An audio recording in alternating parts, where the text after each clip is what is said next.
Hi, I'm Beth Atkinson, and I'm an art teacher at Hicksville High School. I've been there for 27 years now. Prior to that, I had a small teaching job over at Queens College on Saturday children's program. I went to college to be a graphic designer, and after my first year, I hated it and knew that that was not where I wanted to go. So I ended up getting my Bachelor of Fine Arts, and I think during my junior year in college, I got a job in the summertime working at a children's camp out east and teaching arts and crafts. So I decided to go back after I got my Bachelor of Fine Arts and got my master's at Queens College in secondary education. How did you get involved with the Heckscher Museum's Long Island's Best?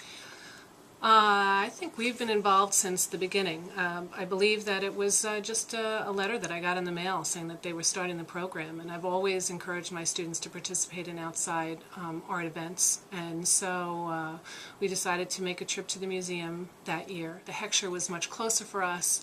It was a very doable museum in one day, and the students, I think, came out with more because the museum educators really do run a fabulous program, and it really helps the students to understand a little bit more about the art.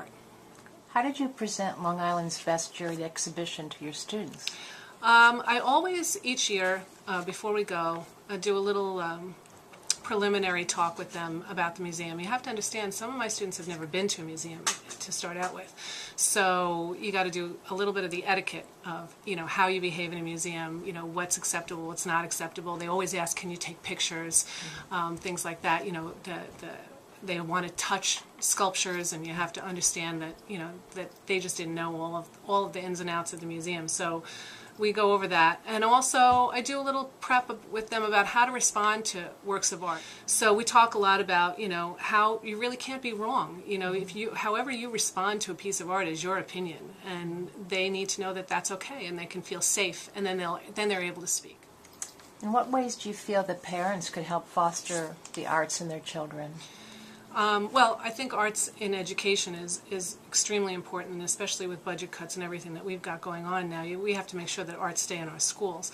But besides that, Long Island has so many galleries. If you go through Huntington, Port Washington, everywhere there's art galleries. You don't have to make a huge day of it, but you can take your kids to see an exhibit any place, whether it's at the Heckscher or at a local gallery, and I think it's a great way to expose them to art that's just around them. Do you have any words of advice to high school students when it comes to creating art?